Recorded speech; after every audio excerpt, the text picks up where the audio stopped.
The grim reality is hitting home. The UK economy is stagnating, and the latest figures from the Office for National Statistics, ONS, make it crystal clear. There was zero GDP growth between July and September, shattering any hopes that economists had of a minor rebound. The expectation was a meager 0.1% growth for that quarter, yet the numbers tell a different story, one of stagnation and decline. As we move into the final quarter of the year, Bank of England Governor Andrew Bailey has grimly forecasted no growth at all for October, November, and December. This is not just disappointing, it's an economic disaster unfolding before our eyes. Lucy Powell, the leader of the House of Commons, reluctantly acknowledged the dire state of the economy, describing it as disappointing. She claimed that the government is starting to turn the oil tanker around, but this flimsy rhetoric is nothing more than a desperate attempt to mask the reality of economic failure. What's needed is decisive action, not empty words. The British public deserves better than a government that seems utterly lost in its approach to economic management.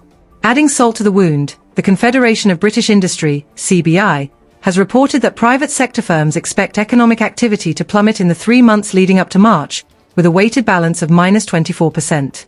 This is not just a minor dip. It marks the weakest expectations we've seen in over 2 years. The pessimism is pervasive, infecting all subsectors of the economy. Business volumes in the services sector are projected to decline by a staggering -18%, with consumer services taking the hardest hit at a shocking -37%. Distribution sales are expected to tumble by -35%, and manufacturers anticipate a severe output drop of -31%. This is a catastrophic outlook that should send shockwaves through government corridors. The economic malaise has not only persisted, it has worsened. Private sector activity fell again in the 3 months to December, and the rate of decline has accelerated compared to November. The figures are damning. Activity has been stagnant or declining since August 2022. This is not just a blip, it's a full-blown crisis. Andrew Griffith, the Conservative business spokesman, did not hold back in his criticism of the Chancellor, declaring that the current government has fostered a hostile climate for aspiration, for investment, and for growth. His outrage is warranted.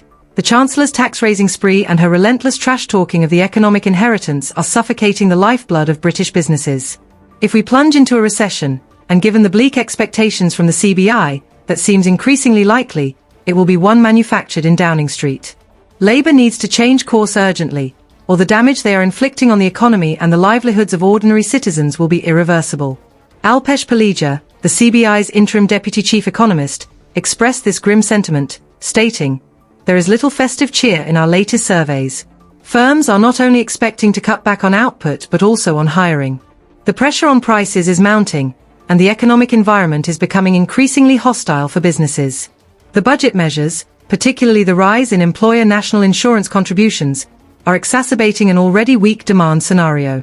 As we approach 2025, business leaders are looking to the government for decisive action to restore confidence and incentivize investment. This is not just a call for minor adjustments, it's a demand for comprehensive reforms.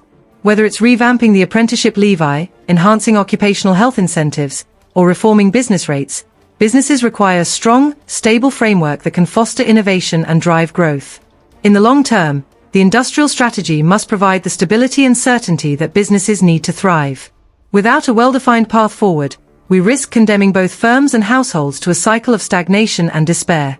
The government must realize that the time for half measures and vague assurances is long gone. Liz McCown, the ONS Director of Economic Statistics, reinforced the bleak outlook, noting that the economy was weaker in the second and third quarters than initially estimated. Bars, restaurants, legal firms, and advertising sectors are all underperforming, which is a clear indicator that consumer confidence is eroding. The household saving ratio may have fallen slightly, yet it remains high by historical standards. This is a clear sign that people are holding onto their cash due to uncertainty about the future. Real household disposable income per head showed no growth, which is unacceptable. The time for complacency is over. The UK is teetering on the brink of a severe economic downturn, and the government must act. The British people deserve leadership that does not shy away from addressing the hard truths of our current situation. If decisive action is not taken soon, we will find ourselves in a prolonged economic nightmare, one that could take years to recover from. The stakes are high, and the time for meaningful change is now.